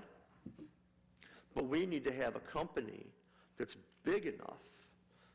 These drivers, consider them all independent contractors. Consider we have 150 independent contractors out driving the residential streets. Now, they're working for a company, but they're all their own entity. They're all driving their own personal vehicle with a plow on it. And you can imagine they all want to get paid right away. That's the way that works. They don't want to wait a month to get paid. They're not going to come out if there's 2 snowfalls in a row, they're not going to come back out. So one of the requirements we put on these companies to whom the bid on these is that they have to have a letter of credit sufficient to pay their drivers immediately while they wait for the city of Rockford to do a post-event evaluation, approve the invoices, get it approved through council, and pay them. We don't want those drivers calling the city saying, I didn't get paid yet. So that's another burden put on the people to bid on that not everyone can handle. Not like, if I was going to start a snowplow company, I'm not going to be able to go get bonded to pay out $1 million or something. Just so you know, order of magnitude, a routine 2-inch snow removal process generally costs the city $350,000 every time we call it out. That's supposed to be done in 14 to 16 hours. That snowfall after Thanksgiving, and also in their contract, they're not required to work more than 24 hours. We can't have a driver work more than 12. They can have people out for 24 hours. And it's not the same guys and girls out the whole time. Some people show up at the start and drop off, other people come in. People plow as they can. Catch as catch can, so to speak. After 24 hours of that post-Thanksgiving snowfall, they reached out saying, we got to stop. And even then, obviously by that point, so that was all day Sunday, all day Sunday afternoon into Monday afternoon. And I was getting a lot of calls from aldermen and residents saying, haven't seen anyone yet, haven't done my street yet. They did one side of my street, doesn't look so great. And I knew that there was some. We do have an interactive map on the website. Everyone should go to that. It shows a green, yellow, red status of all of our subzones. The city is divided into 24 snow removal zones. 24 corresponds to how many public works. We send 24 drivers out. Each one of those is split into 4, so we have 96 residential subzones. So at any time you look at this map, you can see 96 squares, and they'll be red, yellow, green. Red means they haven't touched it yet. Yellow means they're working on it. Green means it's done. And we had far too many red zones after 24 hours, and I asked, no, please clear up these remaining 6 red zones before you leave. And then I went out and drove to see if they were doing it. And so we had kept them for 27 hours. So a lot of people did a lot of hard work, and it still wasn't quite enough. It just wasn't. So what happens is we go back, we look at the contract, we make sure, are you really supplying enough drivers? The drivers you said you were going to supply. When we know it's going to be a big storm event, do you have enough people in reserve? Are you calling people in from your contracts in Indiana or Iowa and say, hey, come to Rockford and help with this? So lessons learned, and I'd like to think that, I think we've answered the call since that event, and I think we'll be in a better position moving forward. And I will tell you that it's going out for bid this July again, and we'll have a fresh chance to take a look at that contract and see if there's anything you want to tweak. Yes, sir. Mr. Director, thank you again for your time. The question I have is for the individuals that are subcontracted out. Yep. They're only required to push snow. So what's the process of salt? That's 100% us. So City of Rockford handles all salting. We do not have, it is not a component of the residential snow clearing to salt. We just want them plowing. So we salt all of our, again, it's not a one-size-fits-all answer. We will, if it's a lot of snow, we will clear and salt all the arterials and collectors first. We will wait and sometimes follow in progress behind the residential snow clearing and salt the residential roads. If we don't think it's going to, we only call the residential people out at 2 inches of snow. That's something people should know too. If we get, and of course, every snow prediction is 1 to 3 inches, so we're like, what do we do? But if we get a dusting, if we get an inch of snow, we don't, again, that's $300,000 if I call them out. We don't do that for an inch of snow, but we will salt. If we do not call out the residential plows, we will salt every lane in the city, every road in the city of Rockford. And if we think it's just going to be an ice event, if we think we have freezing rain, we'll salt every road in the city of Rockford. It takes about 300 tons of salt to do all of our arterials and collectors, and another 500 to 600 to do all the residential roads. Or if we go out, if the city of Rockford is doing what we call a full salt, salting every road, that could be 700 to 800 tons of salt. And salt, we've had some salt issues this year. It's not supply, but it's delivery issues, and we've even had to we'll get reimbursed for this through the contract, but we were having trouble with salt delivery, and we were getting worried about our salt reserves, and we hired a trucking company to go into Palatine to bring 500 yards of salt, which is still 50 trucks. It's a lot. I mean, yeah, it's crazy. So it's when I took this job, everyone asked me right away, people were asking how you like it. I love it. I love it. I love it. Everyone says, well, wait till your first snow season. I get what they're saying, but I still love it.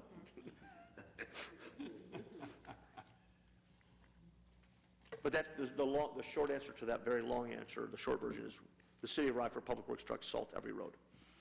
Thank you. I think, yeah, in lieu of all that you've told us, and I'm an advocate for the city and the plowing process, but one of the questions I get asked frequently, is there a protocol that these subcontractors are given? Because I'll go through some neighborhoods and I'll see where the intersections are cleared and two-lane passable, and I'll go through some neighborhoods where they just went straight through and they left a wedge at every intersection. Is there a protocol that these subcontractors should be held to? There is, and that's another area of emphasis that we're looking at. And it is up to us then to also go out. Well, fortunately, we do get a lot of comments if that happens, but we should have people out going and looking. Well, we expect all intersections to be pushed back, fully cleared, but that it's both turning radiuses are clear and that no snow has been pushed up to provide a site obstruction to block oncoming traffic. So intersections should all be fully cleared, and if they're not, we'll either call them back out, as our contract allows, or we'll send trucks out and push back intersections ourselves. What's something to talk about, though, not to belabor the point, is we have an odd-even parking ordinance. And we ask people, when we need to be plowing the streets, to park on the odd side of the street if the date is an odd date, even. I think the implication that people get is that, okay, they'll do that side of the street, and then the next day they'll come do the other. But that's not necessarily the case. That might be the case if it's a 2-day snow clearing event. But what it does, why we do that, is that we hope at least one side of the street can be clear, and we can get trucks removing snow all the way to the curb line on at least one side. But if I have these trucks out at $300,000 and they remove snow over 14 hours, I'm not necessarily calling them back the next day when the cars move over. It's another $300,000 to have them clear the other side. So if it goes overnight, or if it's a multi-day event, then yes, we take advantage of the fact that those cars move from one side of the street to the other, if they comply, which is an issue.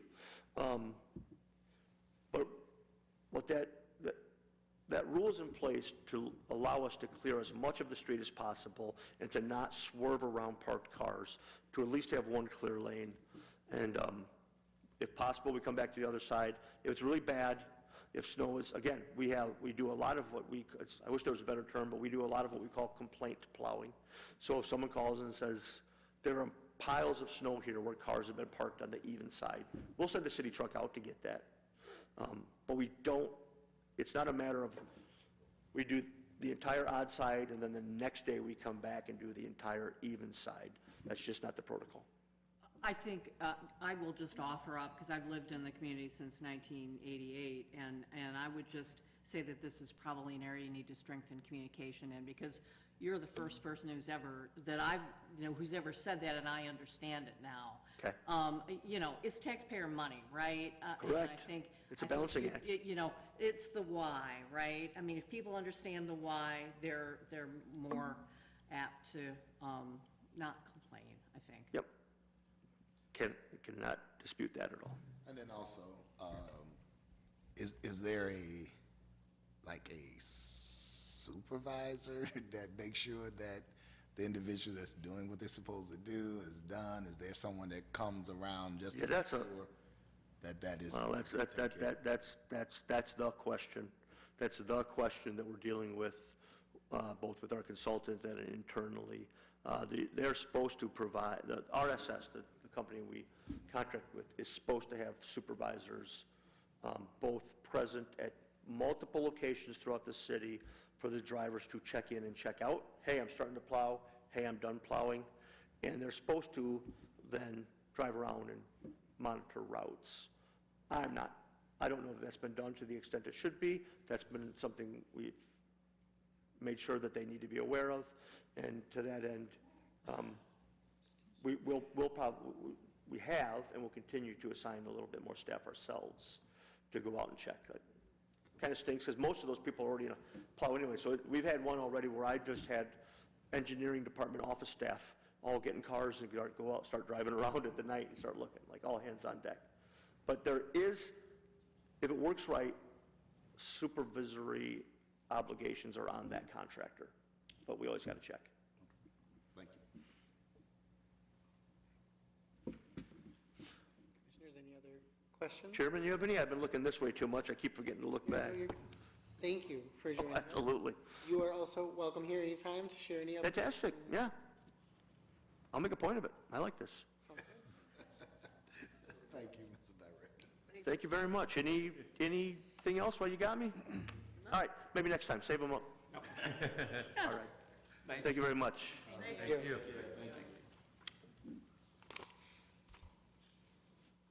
All right, Commission, we will now move to unfinished business, and we'll continue our discussion on the 2026 action plan. And know that Michaela has prepared for us a document, so have her kind of go over that with us, and we'll take any questions from there. I'll try to be brief. I combed through all of our notes. Larry helped me a lot by listening to different sections. He's still trying to put together the minutes from our strategic planning, but pulling out things for me, our big sheets, I went through all of those, and I developed the beginning of our action plan. I do think that we need to beef it out a little bit more, especially for the remainder of the year. But I just kind of wanted to provide a quick summary of my thought process on this because it looks different than what we've been doing. So the topic is going to be what we're doing. That's for the action calendar component. That is going to be our what's on our agenda. That agenda item is what the action calendar is covering. And then the speaker, I think that's self-explanatory, who's speaking. The action item, I thought it would be important for you guys to know, is it information only? Is it discussion? Is it a draft version of a report? Is it a final? That sort of thing. Who's the lead for that item? This is tied directly to our discussions at the strategic planning, so any item that you guys volunteered for, you'll find your name in that column for those items. And then the status, so if it's a speaker, I'm putting confirmed. If I've confirmed the speaker, I'm putting pending if that hasn't been confirmed yet, or if it's a review draft, that sort of thing. Any questions about the action calendar portion? And then we have the implementation, which is kind of similar, but as I was trying to break this out, I knew we needed something that kind of defined our action steps that was separate from our actual calendar of items. So that's what the implementation is. This is going to be a very fluid document. As things come onto or get removed off of our action plan, it's going to update our implementation plan as well. But that's where you're going to find a little bit more information about those steps that need to be taken to make those things happen. So one of the things we talked about was that potential ordinance revision or adding items. One of those is that youth component that the mayor seemed in support of today. So that just kind of lines out. I put due dates in there and then who those leads were. Again, you'll find your names there. If you have any questions about those items or any thoughts, please feel free to let us know. I'm happy to make any adjustments as far as that goes. quick about the communication. We talked about a potential Facebook page. I met with our marketing director, and her recommendation was to really kind of hone in on what the CRC is doing. So I gave her a copy of our action plan. She's going to be making some posts about that. Her concern with starting a Facebook page is you have to do a lot of work to get a following for that page. It wasn't an immediate no, but she had some, I thought, really great ideas to really build a following for the CRC before we considered moving that route. So our action plan, or our annual report that you all put together, she's going to be pulling out some pieces of that and start talking about what the CRC has been doing, and then building up to what we're going to be doing this year. So we're going to be doing more regular posts about the CRC. She's going to post for us when there's a meeting coming up, and letting people know that there's a meeting coming up. We talked about potentially doing some press releases for meetings and things of that nature. So I think that those ideas that she had will be really helpful to start engaging the community more with the Community Relations Commission. So that was the thought plan on that. I think I gathered everything from our strategic planning and placed it on here. As you can see, February, March, and April are pretty full. I did get director updates built out through the year. I try to match them with what we did in 2025. So it's not like you're getting an update from a director after we had one 6 months ago. So I tried to follow that flow plan a little bit. I added a workforce development roundtable to June, which is what we decided on our strategic planning. I added that biannual report that we discussed as well for June. The food insecurity panel discussion, we did not get a chance to discuss at our strategic planning. I placed that for August. I do need leads for that, and I know that Alderman Bell, that's a passion item of his. So I don't know if somebody would like to think about that, if you'd like to volunteer for that now, but we do need a commission volunteer to kind of lead the charge on that. Pastor Martin? Okay, thank you. And Commissioner Bravo, thank you. Oh, and Martin. Okay. All right. So other than that, like I said, I've got all of those director updates, any departments, any of our regular annual items that we have to have on here. So if there's anything else that you guys would like to add, please let me know, and we can kind of plug and play as we go. But please review this and send me any notes, any emails, any recommendations that you guys have, so we make sure that this is a really solid working document going forward. Any questions? Well, the one thing I just want to emphasize, I would love, as is just sort of a matter of course, when our directors come and speak to us, I would love to know what they want from us. Okay. How we can help them out in the community. Okay. What they think their biggest challenges are, and how they would visualize, or how they would envision the commissioners helping them. Okay. Also, I just want to thank you and Larry. You all do so much work, and we really appreciate what you all do. Thank you. Also, just with the communication, and I know I don't want, too many more emails in my inbox, but even when our Director of Public Works was here and he was talking about the lead, it's a lot of things that's going on around that we just don't know. And so just to have that level of communication, and I know that you all have a lot of different things that you all are doing, but just so that we kind of get a heads up. So if whoever the department head is coming, if we just have like bullet points on what's going on before the discussion, so at least we're kind of abreast of what's going on and be able to handle.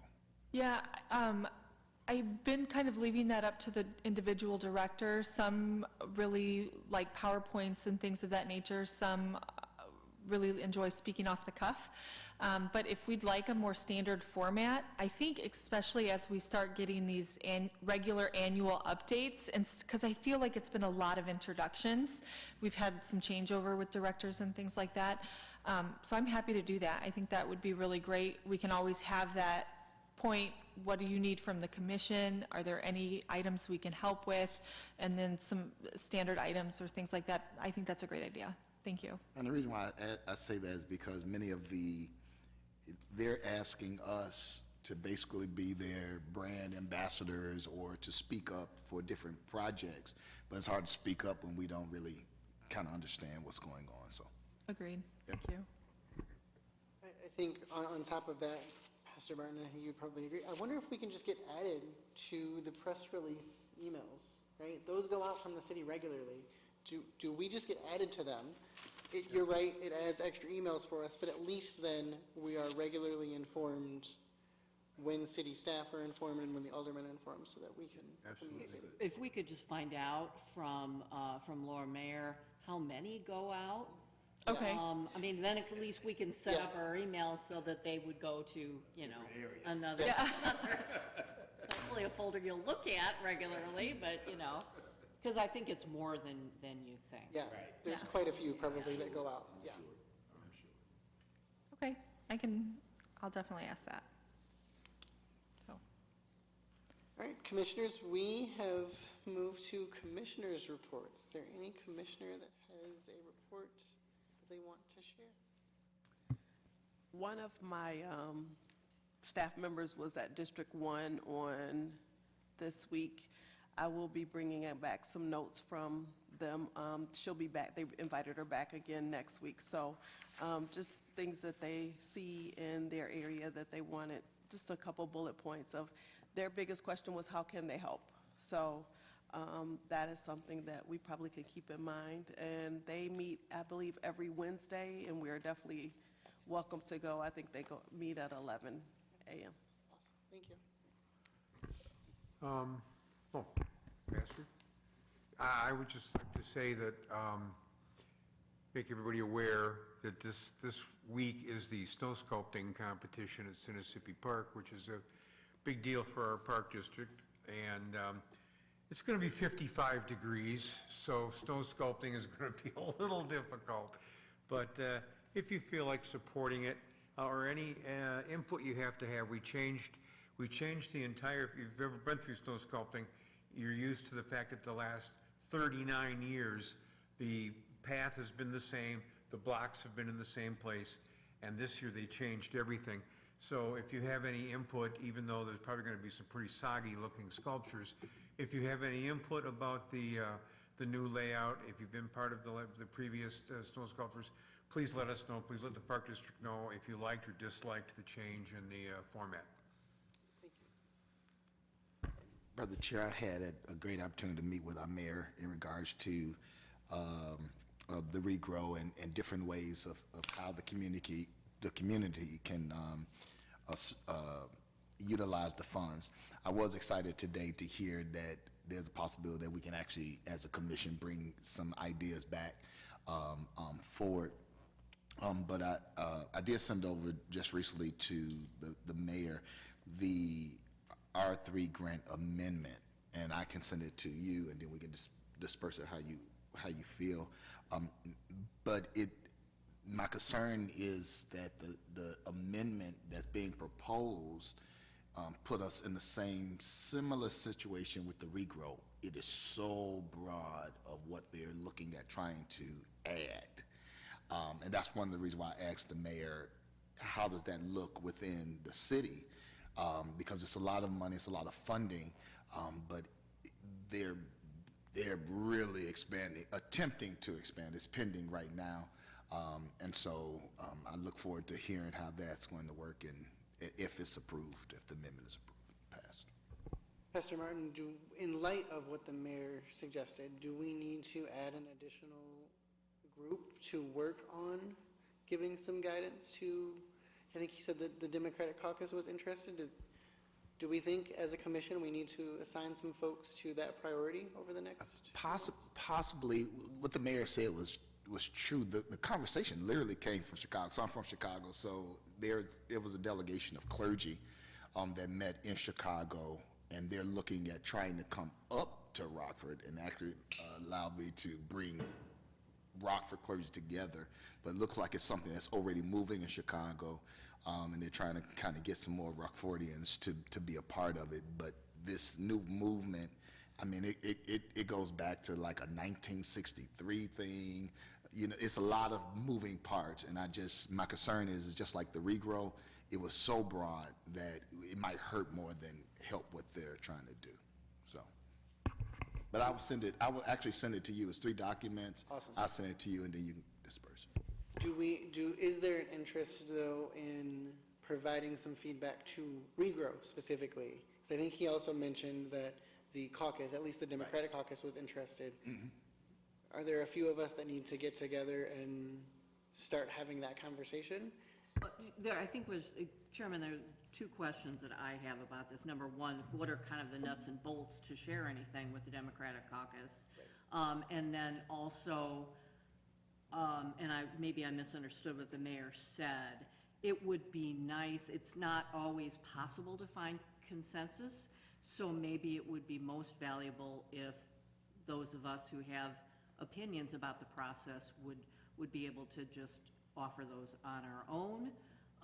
Or maybe you're right, Chairman, and maybe we should come to consensus about it. I just don't know how long that process would be, and I don't either, and I don't know what the appropriate path is. I think both are potential.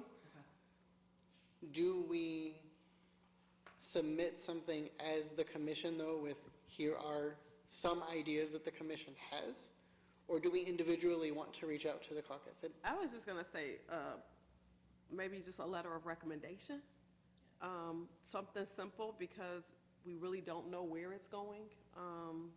But maybe that we've all come together, maybe we have everybody come with maybe a bullet point of what our thoughts are and do a letter of recommendation. Anybody else wanna, or? I think we're talking about this communication, there needs to be some sort of connecting link. So your question as to should there be probably a group, because more than one person, but should there be a contact between the commission and the council, and if caucus is the place to do it, then that's the place to do it. But I think there needs to be something that goes and says, hey, here's what's being talked about, what do we think about it? Take it back, here's what we thought about it. I think there needs to be some sort of mechanism there, whatever we decide it is. so we would appoint somebody then, and then all our communication as individual commission members would go to that commissioner. Or somebody's. Right, that makes, that would be wonderful. I guess I didn't really understand that. Well, the caucus is an open session, and so we can all go to a caucus to see, you know, where there might, so I met with 2 of the caucus individuals that are for it, and there's some that think that it needs to be tweaked in the same caucus. There's some that want to use the money for other things, and then you have a whole nother group that say we don't want the money for regrow, period. So I think that the mayor was saying that we could start with the Democratic caucus to kind of see where they are. Then we can kind of glean from their discussion, bring it together, and then do a full recommendation to them, because at least we have that. If we can get to 7, because now we're playing a numbers game. It's a voting game now. But at least we know kind of where their minds are and come with something. Because right now, there's nothing presented. It's just money there. It's nothing presented. And so maybe we can kind of help them with some level of a presentation. Do we have someone that wants to be that point person? I mean, I'm happy to, if folks want to send their thoughts, I'm happy to collect them and put them into a document. I also wonder, though, to your point, do we need someone from that caucus to come tell us what they're thinking so that we can help them? I think if we go to their caucus, because if they're there, right, and if, you know, and if we have relationships with individuals on the caucus to have that as an item to discuss, because the money has to go somewhere, right, and so we want to try to just see where they are. Mm-hmm. Yeah. Any other commissioner reports or thoughts that we haven't expressed? We have reached adjournment. Do I have a motion? So move. There a second? Second. All in favor? Aye. Aye. Any opposed? See you all next month.